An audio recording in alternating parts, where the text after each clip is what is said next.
which is an E20 from Sigma, and I'm going literally through the lower lash and stamping right at the base of the upper lash. And I'm going to go through the brow. I know, all with one color. And that's what you want to be able to have, is where you've got this one color that just can do lining, brows, outer V. Yeah, it almost is too dark. I haven't blended yet. But yeah, this is, I like a palette that has this kind of an option where you have the medium tones to use for transition, but you have one dark and you have one light. The dark for lashes, just to reinforce the lash line. And if you do this, depending on how much of a dark look you like on your line, that can be it. And then look how this is also a good reinforcement for my brow line. I'm not being as careful as I should. I know it's kind of messy, but just kind of filling in the front a little bit. That's not even shaped right. There. I don't know. That probably isn't a really great shape, but I'm not being careful today. I already have my lipstick on. The other thing I like about this is if I want to, I can use this pink for a blush. See, it's got a pink in there. Whenever you have a pink as an eyeshadow, it can double as a blush. Just lightly pat your blush brush in there. Bring it down from the back so you can kind of make it blend. And then make it blend. Y'all, that taste, I guess the powder went in the air, I don't know. Just got in my mouth and it's sugary. Remember the other day when I was wetting it? And I said, wow, that tastes like sugar. It may be real cocoa powder in here. Sugar. That'd be something, wouldn't it? Gonna get the chin area and under here. Always blend down. Make sure you blend it out real good. My nose is red. Blend. I'm gonna blend this line out real good. It's just like a big line. And same here. Just blend that line.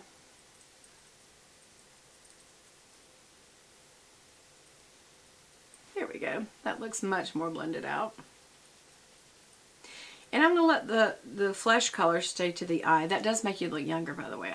Usually I like black liner on the waterline, but since I did such a dark line right underneath, I think it's okay. And especially through glasses, I think it's going to be okay. So I am a big proponent of this. It's from Too Faced. It's their Doggy. I think it's limited edition, but it is some real good colors. However, don't necessarily go run out and buy that. I know that's what they would probably want me to say, but y'all, there's so many other palettes that have the exact same thing. A light, a dark, and a couple of neutrals. Preferably if one of the neutrals in there is a pink, because you can use it for blush, and then you got yourself a face palette. And then, what more is needed in the whole world? Alright, I gotta pop this again. Oh my gosh, I got so much powder on it. Okay, so I don't really, because that darker color, I don't need my brow liner. I don't need my lash liner. I really am fine. But I am going to put on some mascara. Yes. So I am going to put on some mascara just because I feel like it. And I am going to make it. Should I give another chance to this Neutrogena Healthy Volume Waterproof? I think I should. I was going to use my favorite, but that's not really giving that other one a chance. I was going to use the Maybelline Rocket Volume Express, which y'all know is my new favorite. And you can get that at the drugstore. I use waterproof only. I just like this color, that kind of peachy taupe color as the neutral color. Really, really like it. There's probably some similar colors though in so many of my palettes. The problem with the new palettes is everything is oriented to younger people who are having a tan, and not everybody wants a tan. Not everybody likes oranges and reds on their eyes, and yellows and all those colors that I don't. If you're pale, they look terrible. Now, if you have dark skin or more yellow tones to your skin? Maybe so. Maybe that is a more natural everyday look for you. For me, it's not. And the fact that it's just kind of where it's all going, like every single brown palette I have is orange red based. All of them. Let me give you an example. Just got this one, right? Well, this one was unusual. You got to remember. I thought this one was unusual because, see these? Oh, this is just real common now. This did have the more neutral cool tones, which is why I bought it. That is why I bought this Becca palette. But I could just, I'm not going to do it. I could dip into all my, what am I trying to say? Morphe palettes. All of them have a lot of caramel, orange, red, butterscotch, yellow, gold. That is the color base. The cool tones are not there. Even on the other side of the palette, they're not there. They're just not there. So it's like, that's not what I do. That's not how I roll. I didn't blend in the crease very well. I'm just noticing that. So once I do this, I'm going to do another video and I'm going to do a haul of a couple of things that I got recently and I may take back. Especially the purse. I got a Christian Louboutin purse. It was as an investment piece. It's an unusual piece. It's not kind of a casual everyday piece. Sometimes I buy things just for the sake of having them on hand and possibly as an investment for later. And only casually using them every once in a blue moon, therefore caring for it. That's how my quilted jumbo flat bag is just, it's pure investment piece, even though I use it. I could resell that right now for what I paid for it and then some right now because they only go up. You know, it's in excellent, perfect shape, perfect shape. So,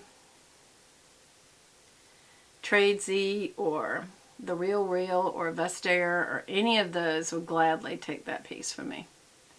I would not gladly give it up. I'll probably give that as a gift to a blood kin child. Because that's what it is. It's one of those things you pass down. When I say blood kin, it doesn't have to be blood kin. I only have one blood kin, my sister. Well, and my niece. My children are my stepchildren technically, but I would gladly give them anything. I love them as if they're my own. I just recognize they have a mom. So, that was getting pretty deep on my personal life. How's that for y'all? Oh, I notice sometimes when I do this and I look back over the videos, I have this right in front of my face, so you can't see what I'm doing. It is hot in here. That's why I'm probably getting red. This part of my nose stays red. Well, I do wear glasses. I really hate it. I wish I could have just my contacts again because I feel like my eyes is one of my best features. Or what, I'm not saying I'm great. I'm just saying that's what I like about myself is my eyes. And you can even see them behind my glasses. Other people may have other features they like better. Their little teeny perfect mouth or nose. That ain't me, that's for sure.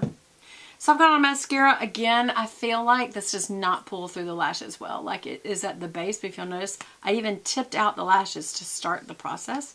And there's no mascara really on them. I'll try again. See the end of my lashes? There's no mascara on them. And I'm tipping the ends first.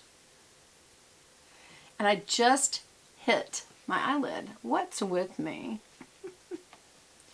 Luckily, I have my little towel here, and I caught that right away. So I'm just going to keep going. But I'm trying to just like really let a lot of mascara come off on the wand so that I can really load these lashes down. But see, there's a big wad. It doesn't comb through well when it's a spoolie brush, like when it's one of the comb brushes, the plastic prickles. Yeah. It just doesn't separate as well because the wand itself is the bristles are too tight.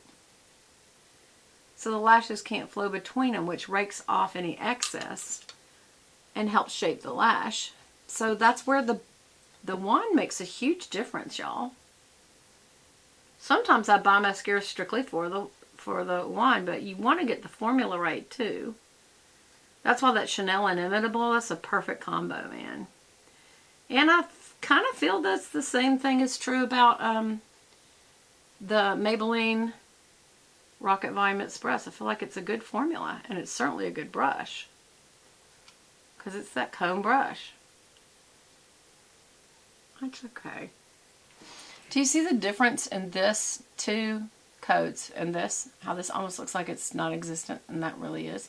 Now, some people feel like this is too much, and that looks great to them. So, hey, however you like to wear your makeup's up to you. I'm not saying you should have more makeup on. I just like more of a built-out lash.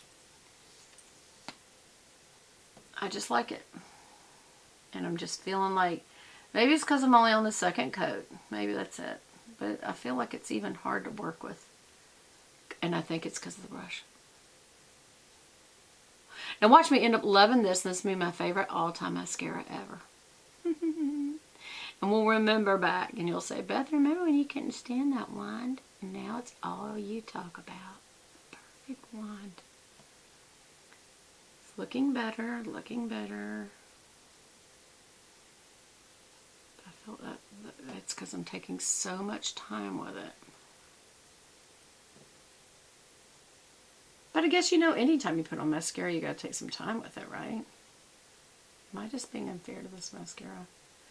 I'm sorry, mascara. I don't mean to hurt your feelings.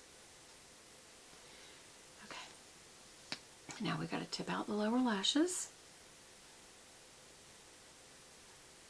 Here we go, to get them to show up. Some people don't even do their lower lashes. I'm not that person. I like lower lashes.